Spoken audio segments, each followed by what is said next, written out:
Hello friends, welcome back to the polity series, जहां हम पढ़ रहे थे क्लास 6 टू क्लास 12 की NCERT.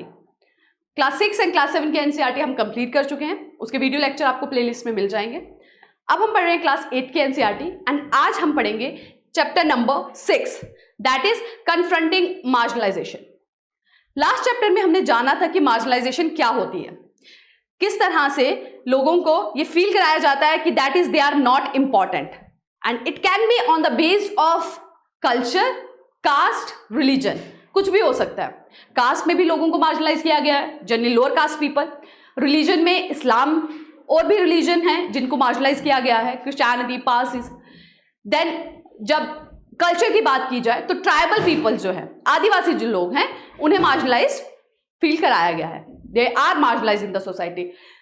So now in this chapter हम ये पढ़ेंगे कि किस तरह से इन सोसाइटी के लोगों ने चैलेंज किया है इन इनइक्वालिटीज को।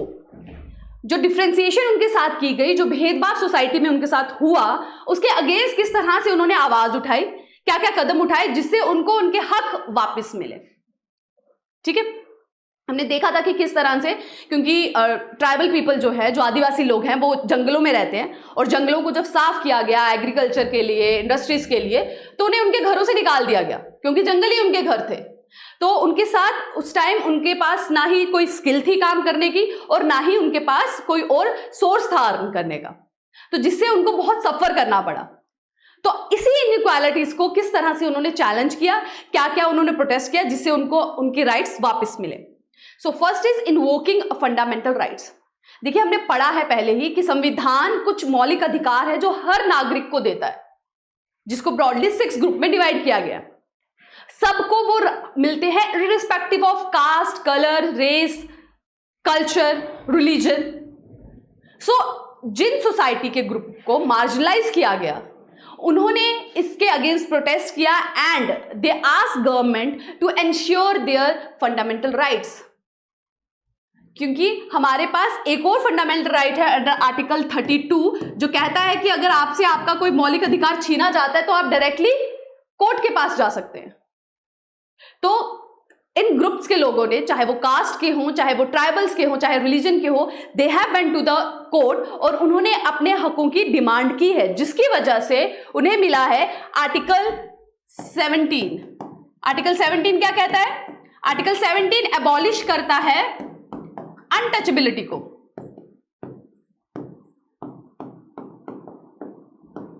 ठीक है, छूत छात जो की जाती है, जनरली पहले जो लोअर कास्ट के लोग होते थे उनके साथ अवॉइड किया जाता था टच होना भी। उन्हें मंदिरों में जाना, पब्लिक वेल से पानी लेना, पब्लिक प्लेस पे जाना अलाउड नहीं था। So that was against their, आप बोले उनकी सेल्फ, उनके रिस्पेक्ट के अगेंस्ट था। ठीक है, that was the violation of their fundamental right. उनका जो मौलिक अधिकार जो संविधान उन्हें देता है कि सब बराबर है, उसके अगेंस्ट था। आर्टिकल 17 अनटचेबिलिटी को अबॉलिश करता था, स्टिल ये बहुत लार्ज स्केल पे प्रैक्टिस हो रही थी, जिसके बाद लाया गया protection of civil right act.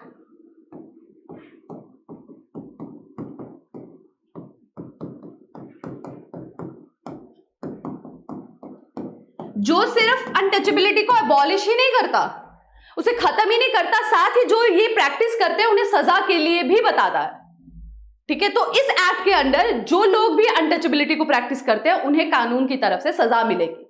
तो इस तरह से जो उनका बेसिक फंडामेंटल राइट है वो उन्हें वापस मिलता है, that is article 17, that is abolish of untouchability. साथ ही इसके साथ और भी आर्टिकल्स हैं, जैसे आर्टिकल 15 एंड 16। आर्टिकल 15 क्या कहता है कि caste, race, sex, colour, place of birth, इनके बेस पे आप किसी भी पर्सन के साथ डिस्क्रिमिनेशन नहीं कर सकते।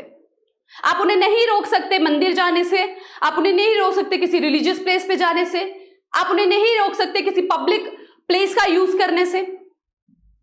सिमिलरली आर्टिकल 16 कहता है कि गवर्नमेंट जॉब में, गवर्नमेंट ऑक्यूपेशन में on the base of sex, colour, caste, place of birth आप डिस्क्रिमिनेशन नहीं कर सकते। All are equally eligible for the occupation और फॉर द प्रोफेशन और द गवर्नमेंट जॉब।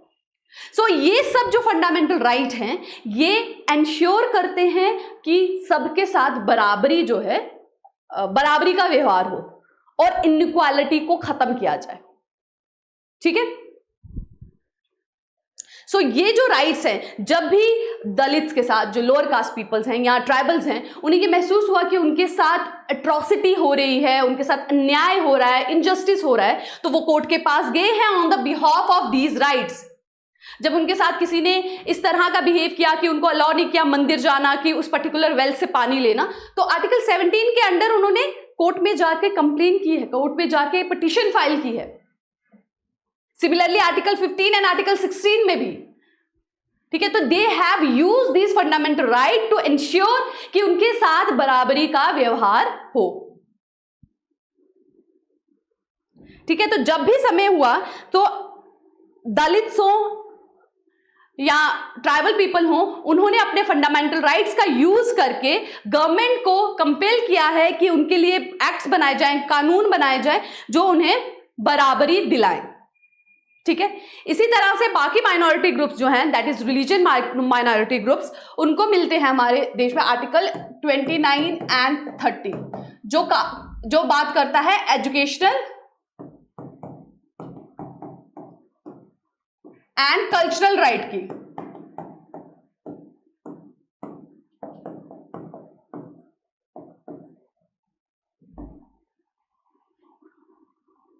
ठीक है, कि मैंने आपको पिछले चैप्टर में भी बताया था कि आर्टिकल 29 एंड 30, जो भी लोग हमारे देश में माइनॉरिटीज हैं कल्चर के बेस पे, रिलीजन के बेस पे, उन्हें यह हक है कि वो अपने कल्चर को प्रमोट करें, अपने स्क्रिप्चर को प्रमोट करें, अपने एजुकेशनल इंस्टीट्यूशन एस्टैब्लिश करें। ठीक है, तो इसके लिए फंड्स भी गवर्नमेंट उनको प्रोवाइड करती है under article 29 and 30। Similarly article 25 जो फ्रीडम टू रिलीजन है ना, freedom to religion. So these all fundamental rights are used by the marginalised group to ensure कि इक्वल ट्रीटमेंट उनके साथ government and other private bodies करें। ठीक है, किसी भी तरह से उनके साथ भेदभाव, डिस्क्रिमिनेशन ना हो। ठीक है, नाउ अब ये तो थे कॉन्स्टिट्यूशन में जो फंडामेंटल राइट्स मेंशन थे उसके बेस पे। अब आती है कानूनों की बात कि किस तरह से कानून बनाए गए ताकि सोशल जस्टिस को एंश्योर किया जाए। सोशल जस्टिस क्या हुआ? Social is related to society and justice मतलब न्याय, है ना, कि सामाजिक न्याय, समाज के स्तर पर सबके साथ न्याय हो, समाज में सबकी एक तरह की रेपुटेशन या स्टेटस या आप कहें लेवल हो। ठीक है, तो सोशल जस्टिस को इंश्योर करने के लिए हर वक्त, हर समय गवर्नमेंट द्वारा बहुत से कानून बनाए गए हैं, जो कानून हेल्प करते हैं इन मार्जिनलाइज्ड ग्रुप को सोशल जस्टिस अवेल करने में। ठीक है, उनमें से क्या है, जैसे जस्ट अ सेकंड, हम अगली स्लाइड पे करते हैं। ओके, जैसे सब्सिडाइज्ड होटल हॉस्टल्स प्रोवाइड किए जाते हैं,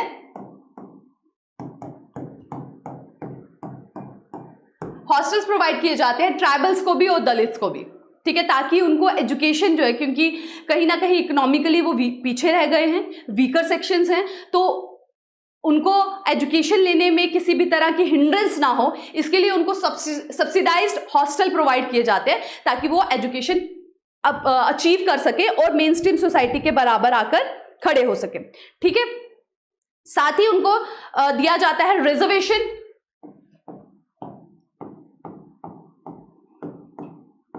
reservation is in both, education में भी होता है और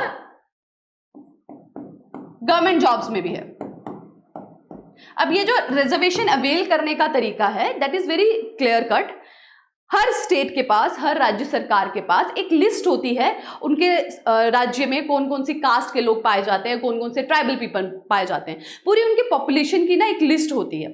तो जब भी रिजर्वेशन किसी पर्सन को अवेल करनी होती है on the base of education, मतलब अगर उसको किसी सपोज किसी कॉलेज में एडमिशन चाहिए, ठीक है, और या फिर कोई गवर्नमेंट जॉब के लिए उसको अप्लाई करना है और उसको रिजर्वेशन का यूज करना है, तो उसे सर्टिफिकेट अपना एज अ प्रूफ दिखाना पड़ता है। जो सर्टिफिकेट उनको कौन इशू करता है, वो गवर्नमेंट द्वारा इशू किया जाता है, ठीक है, स्टेट गवर्नमेंट द्वारा ही इशू किया जाता है। स्टेट गवर्नमेंट के पास पूरी लिस्ट होती है और उस सर्टिफिकेट की वैलिडिटी को देखने के बाद ही उनको वो रिजर्वेशन प्रोवाइड की जाती है, ठीक है। एजुकेशन के साथ साथ कुछ ऐसे एजुकेशन इंस्टीट्यूशंस हैं जैसे मेडिकल कॉलेजेस हो गए या इंजीनियरिंग हो गए, जहां पे सिर्फ आप रिजर्वेशन के बेस पे नहीं जा सकते, आपको एग्जाम क्वालिफाई करना होता है।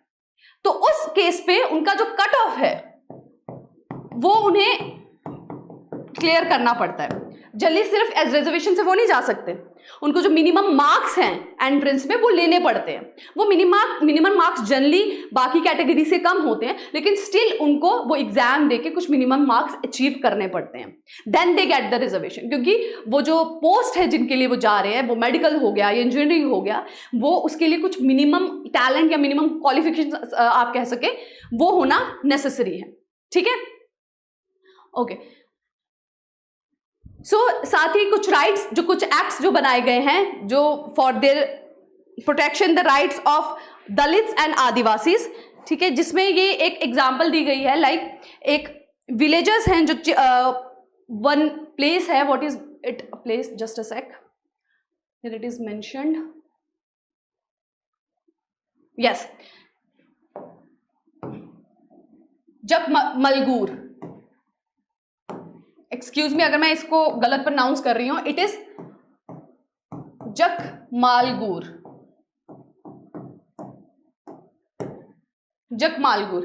जगमालगूर एक विलेज है जहां पे जनरली क्या एक प्रैक्टिस की जाती थी कि वहां पर एक मंदिर है बहुत बड़ा, जहां पर हर कुछ पोर्शन के बाद बहुत बड़ी पूजा की जाती है, जिसमें पास के जो 20 गांव के लोग हैं, 20 गांव के जो पंडित हैं, 20 गांव के जो पुजारी हैं, वो आकर उस मंदिर में पूजा करते हैं, ठीक है। हर 5 साल में वो एक पूजा होती है। एक विशाल सा मंदिर है इन द विलेज चकमंगलूर, जहां पर आस पड़ोस के 20 गांव के पुजारी आके पूजा करते हैं। तो उस पूजा के दौरान एक एक्टिविटी है जो वहां पे रहने वाले दलित परिवार को करनी पड़ती है। उन्हें क्या करना होता है, उन्हें उस जो मेन डाइटी है, जो वहां पर मेन आप मूर्ति कह लें, उसको, उस मूर्ति के पैरों को धुलाकर उस पानी से स्नान करना होता है, ठीक है, नहाना होता है, उस पर्टिकुलर पानी से नहाना होता है। और ऐसे उन्हें उस मंदिर में जाना अलाउड नहीं है, दलित्स को उस पर्टिकुलर टेम्पल में जाना अलाउड नहीं है, बट ये प्रैक्टिस उनको करनी पड़ती है हर 5 साल बाद, जब वहां पे एक मेजर पूजा होती है। और ये जाना समझा जाता है कि ये जो पूजा है, ये जो एक्टिविटी है, ये जो पैर धो के उस पानी से उनको नहाना है, ये बहुत ही आप कहें एक तरह से ऑस्पिशियस है या बहुत ही पवित्र है और रिलीजन के हिसाब से बहुत इंपॉर्टेंट है, ठीक है। तो यहां पे एक पर्सन का नाम मेंशन है, दैट इज रत्नाम। रत्नाम की जो फैमिली है, उसकी एंसेस्टर्स ये काम करते आए हैं, उसके ग्रैंडफादर ने भी ये किया था और उसके फादर ने भी ये किया था। लेकिन जब उसकी बारी आई, क्योंकि वो एक नियर बाय इंजीनियरिंग कॉलेज में पढ़ता था, वो इस बात से अवेयर था कि उसको भी कुछ फंडामेंटल राइट्स मिले हैं, उसके साथ इस तरह का भेदभाव नहीं किया जा सकता। उसने इस तरह का काम करने से क्लियरली मना कर दिया। उसने कहा कि वो इस तरह की एक्टिविटी नहीं परफॉर्म करेगा, ठीक है, ओके। सो वो इस तरह की एक्टिविटी परफॉर्म नहीं करेगा। इस चीज से वहां के जो भी पुजारी थे, प्रीस्ट थे, वो बहुत ज्यादा गुस्से में आ गए। उन्होंने कहा कि क्योंकि उनकी अपनी प्रेस्टीज डाउन होगी कि किस तरह से एक दलित कम्युनिटी का लड़का उनको उनके कहे हुए काम को मना कर सकता है, तो उन्होंने रत्नाम के अगेंस्ट कहा कि गांव में कोई भी इनके साथ किसी तरह का रिलेशन नहीं रखेगा। जैसे वो कहते हैं ना, वो कर दिया जाता है, हुक्का पानी बंद कर देते हैं, उनको मतलब एक तरह से पूरा गाँव से अलग थलग कर देते हैं। तो उन्होंने सारे गाँव के लोगों से कह दिया कि इनके साथ कोई बातचीत नहीं करेगा, इनको कोई सामान नहीं देगा, किसी तरह का रिलेशन नहीं रखेगा। इवन उनकी अपनी कम्युनिटी के जो लोग थे, वो भी बाकी मेजर कम्युनिटी से इतना डरते थे, उन्हें था कि वो पावरफुल कम्युनिटी हैं, वो किस तरह से अर्न करेंगे, उनको काम नहीं मिलेगा, उनको अगर लोन लेना होगा लोन नहीं मिलेगा। उन्होंने भी रत्नाम का साथ नहीं दिया। और एक दिन उन्होंने जो मेजर कम्युनिटी है, उन्होंने क्या किया, उन्होंने रत्नाम के घर को आग लगा दी। रत्नाम बड़ी मुश्किल से अपनी मदर को वहां से लेकर भाग गया और उसने नियर बाय पुलिस स्टेशन में जाके कंप्लेन कर दी, FIR किया और फिर केस फाइल हुआ। एंड उसको under the act, that is the scheduled caste and the scheduled tribe prevention of atrocities act, the scheduled caste and the scheduled tribe act 1989, prevention of atrocities act, ये एक act है जो 1989 में बनाया गया था। इसके अंदर उसको प्रोटेक्शन मिली और कल्प्रिट्स को सजा मिली। इस तरह की एक्टिविटीज आप देखें, आज भी दूर दराज के फार फ्लंग विलेजेस में ना कहीं ऐसी एक्टिविटीज होती हैं। स्टिल लोगों का माइंडसेट जो है वो नहीं बदला है, अभी भी इनइक्वालिटीज, डिस्क्रिमिनेशन उनके अंदर है, कास्टिज्म, ये चीज़ें उनके अंदर हैं। इस चीज़ को जड़ से निकालने के लिए, ताकि लोगों के साथ इस तरह का आप कहें क्रूल बिहेवियर ना हो, है ना, उनके साथ इनइक्वालिटी ना हो, उनकी लिबर्टी उनसे ना छीनी जाए, उनके साथ इनजस्टिस ना हो, इसीलिए इस कानून को लाया गया, जैसे scheduled caste and scheduled tribe prevention of atrocities act 1989, जिसमें ये क्लियरली कहा गया कि उनके साथ किसी तरह का भेदभाव नहीं किया जा सकता।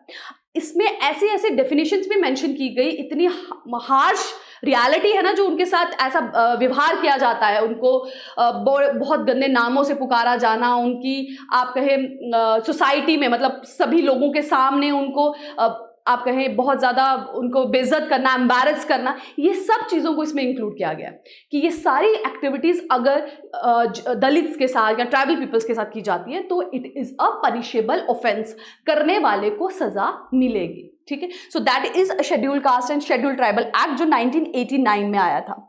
ठीक है, और इस चीज़ को लाने के लिए इससे पहले 1989 से पहले दलित ग्रुप के लोगों ने, ट्राइबल पीपल्स के लोगों ने बहुत ज़्यादा प्रोटेस्ट किया, क्योंकि इनके अगेंस्ट जितनी भी एक्टिविटीज़ हो रही थी, इनके साथ बहुत वायलेंट काम किया जा रहा था, उनसे ज़बरदस्ती काम कराए जाते थे, ऐसे काम जिसको करने के लिए वो तैयार नहीं थे, और अगर वो नहीं करते तो उनको मारा पीटा जाता था, उनके घर जला दिए जाते थे। तो इसीलिए उन्होंने बहुत प्रोटेस्ट किया एंड फाइनली 1989 में this act come into the being. ठीक है,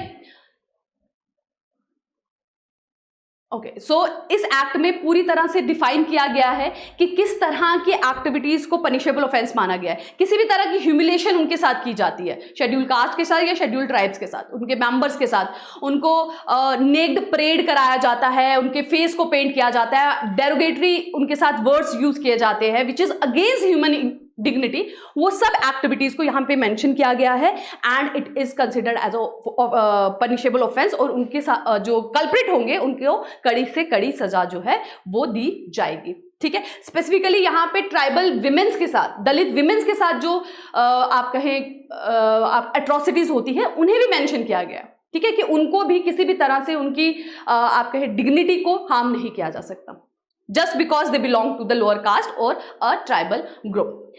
Then here it is mentioned a practice of manual scavenging. Manual scavenging एक ऐसी प्रैक्टिस है जहाँ पे पहले जो है वो ड्राई सोक पिट्स हुआ करते थे, ड्राई लैट्रिन्स होती थी, तो उनको क्लीन करने के लिए लोअर कास्ट के लोगों को एम्प्लॉय किया जाता था और with their bare handed they use to clean them. ठीक है, उनको ही उनको क्लीन करने के लिए हेल्प किया जाता था। लेटर ऑन उनको विलेज के अंदर रहने भी नहीं देते थे, क्योंकि ये काम कर रहे हैं, वो इतना क्लीनिंग का काम कर रहे हैं, तो उनको विलेज के बाहर ही रखना है, उनको टच नहीं करना है, अनटचेबिलिटी की प्रैक्टिस उनके साथ करनी है, और कोई काम उनको एम्प्लॉय नहीं दिया जाता था। और बहुत जो वेजेस है ना, जो आय है, वो भी बड़ी कम दी जाती थी, अराउंड 200 रुपीज पर डे। और मोस्टली किनको एम्प्लॉय किया जाता था? लोअर कास्ट जो दलित ग्रुप के फीमेल्स को, ठीक है, जो लड़कियां होगी या विमेन्स होगी, उनको एम्प्लॉय किया जाता था बहुत मिनिमम वेजेस से, जिसके रिजल्ट में बिकॉज बेयर हैंडेड से वो क्लीनिंग का काम कर रही है, तो बहुत ज़्यादा डिजीज से वो उनको डिजीज हो जाती थी, रेस्पिरेटरी डिसऑर्डर्स हो जाते थे। ठीक है, सो लेटर ऑन इस चीज़ को कंप्लीटली एराडिकेट कर दिया गया by passing an act that is manual scavenging and prohibition of employment, prohibition of employment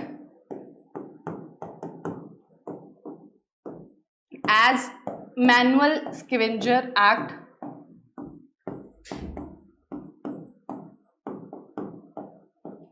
and rehabilitation act।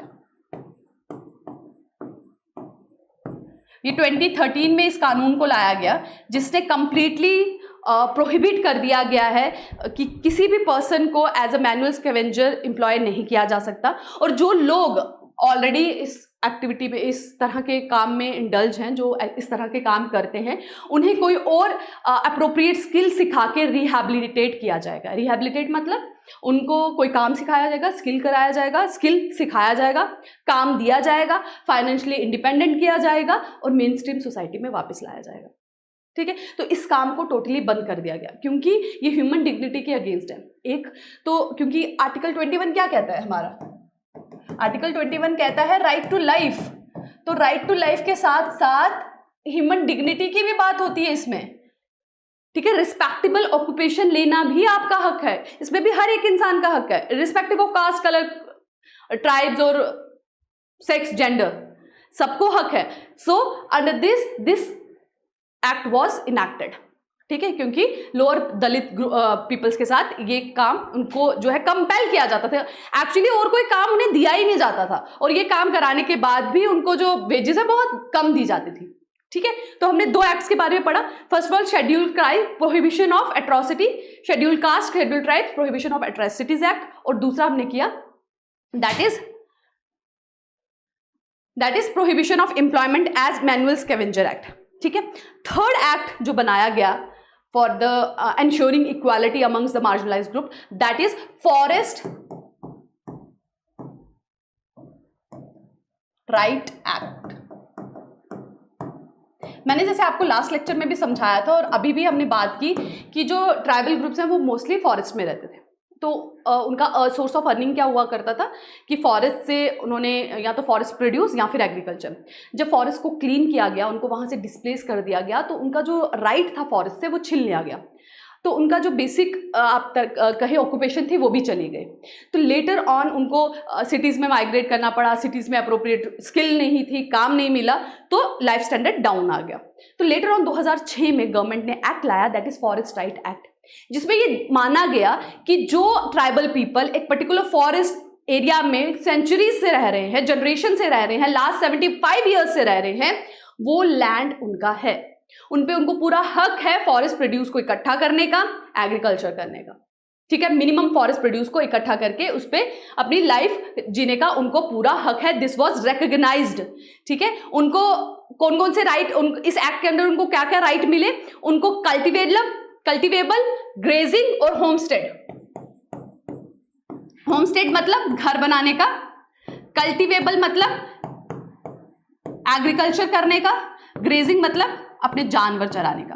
तो ये तीनों राइट उनके रिकॉग्नाइज किए गए फॉरेस्ट में। अर्लियर फॉरेस्ट में उनको कुछ भी अलाउड नहीं था। जो राइट्स लाए गए थे ब्रिटिश सरकार द्वारा, उसमें तो उनको टोटली फॉरेस्ट से निकाल दिया गया कि फॉरेस्ट में उनका कोई भी हक नहीं है, ठीक है। लेकिन लेटर ऑन बहुत साल बाद, बहुत स्ट्रगल के बाद उनको वापस अपने हक मिलते हैं 2006 में, जहां पे उनके homestead right, cultivable rights and grazing rights को रिकॉग्नाइज किया जाता है, और साथ ही कंजर्वेशन ऑफ बायोडाइवर्सिटी को भी रिकॉग्नाइज किया जाता है। जैसे मैंने आपको बताया था कि वो सेग्रेड ग्रुप की पूजा करते हैं, है ना। कुछ पर्टिकुलर एरियाज होते हैं जो रेस्ट्रिक्ट किए होते हैं, जहाँ पे कोई पेड़ होगा, पौधे होंगे, उनकी वो पूजा करते हैं। तो उनकी कंजर्वेशन, उनकी बायोडाइवर्सिटी की कंजर्वेशन को भी रिकॉग्नाइज किया गया। फाइन। इसके साथ एक एक्स्ट्रा मैं आपको इन्फो देना चाहूँगी जो एग्जाम पॉइंट ऑफ व्यू से बहुत इंपॉर्टेंट है, मोस्टली प्रीलिम क्वेश्चंस में पूछी भी गई हैं, दैट इज पीवीटीजीज। पीवीटीजीज ये प्रीवियस ईयर क्वेश्चंस में आए भी है बहुत बार। दैट इज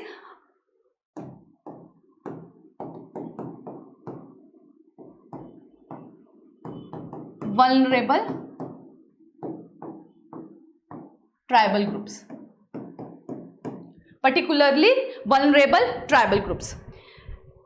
1975 में अराउंड 52 ट्राइबल ग्रुप्स इस कैटेगरी के अंडर थे, that is particularly vulnerable tribal groups, ठीक है। 1975 में इट वाज अराउंड 52। 1992 में 23 और ग्रुप ऐड किए जाते हैं, 33 more groups were added under this category, and now it is total at present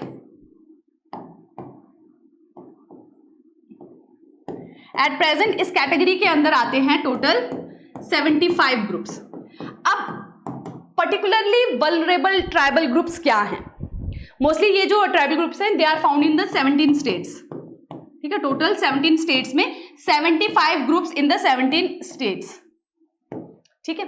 सो कुछ कैरेक्टरिस्टिक फीचर्स हैं ट्राइबल ग्रुप्स, तो मैंने आपको बता दिया, जो फॉरेस्ट में रहते हैं, ठीक है, जिनका कल्चरली डिफरेंट है, सेक्रेड ग्रुप वर्शिप करते हैं, ऑक्यूपेशन एग्रीकल्चर बेस्ड होता है, और culturally which are backward sort of, ठीक है। नाउ पर्टिकुलरली वल्नरेबल ट्राइबल्स के कुछ 4 कैरेक्टरिस्टिक फीचर्स हैं। वो 4 कैरेक्टरिस्टिक फीचर क्या हैं?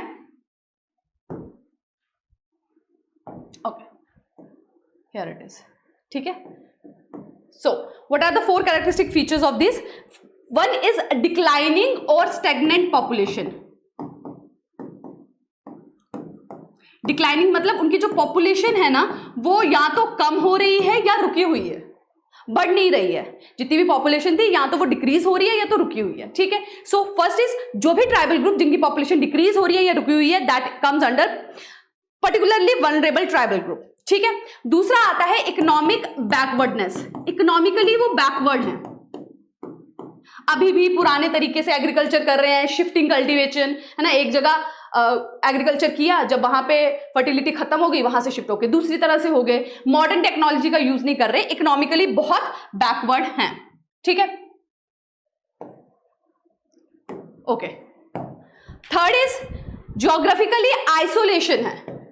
ज्योग्राफिकली वो आइसोलेटेड है, मेन स्ट्रीम सोसाइटी से नहीं मिलते। जैसे कि आप देखेंगे अंडमान एंड निकोबार के जरावाज हो गए है ना, जो दूर रहते हैं, जैसे ही वो मेन स्ट्रीम के लोगों को देखते हैं तो अटैक करते हैं, उनसे दूर ही रहते हैं, तो ज्योग्राफिकली आइसोलेटेड है, ठीक है, दूर जंगलों में फार फ्लंग एरियाज में रहते हैं, ठीक है। थर्ड वाज दिस, एंड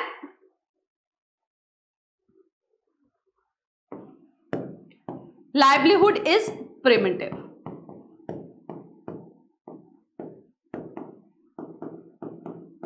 ठीक है, लाइवलीहुड जो है मनी अर्न करने के जो तरीके हैं वो भी उनके बैकवर्ड है, प्रिमिटिव हैं। So particularly vulnerable tribal groups की ये 4 कैरेक्टरिस्टिक्स हैं। इन कैरेक्टरिस्टिक्स के बेस पे initially there were 52 groups, later on 23 और ऐड हुए in 1992, and at present there are 75 groups who are considered particularly vulnerable tribal group, जो कि 17 स्टेट्स में पाए जाते हैं। मैक्सिमम है उड़ीसा में और लास्ट सेकंड नंबर पे आते हैं आंध्र प्रदेश में। मैक्सिमम इज इन ओडिशा, ठीक है, क्लियर है। So that was the additional info जो कि मोस्टली प्रीलिम में भी पूछी गई है, ठीक है। So that was it for this chapter, जिसमें हमने जाना कि किस तरह से स्ट्रगल के थ्रू, किस तरह से चैलेंज किया मार्जिनलाइज्ड ग्रुप ने इनइक्वालिटीज को, और लेटर ऑन फंडामेंटल राइट्स के थ्रू अपने हकों को वापस लिया, कंपेल किया गवर्नमेंट को, और साथ ही फिर गवर्नमेंट ने बहुत से कानून लाए जिससे कि इक्वालिटी को एंश्योर किया जा सके और एक तरह की इंक्लूसिव ग्रोथ हमारी पूरी सोसाइटी की हो सके। So that is it from my side. मिलेंगे नेक्स्ट वीडियो लेक्चर में नए टॉपिक के साथ। Till then take care, thank you.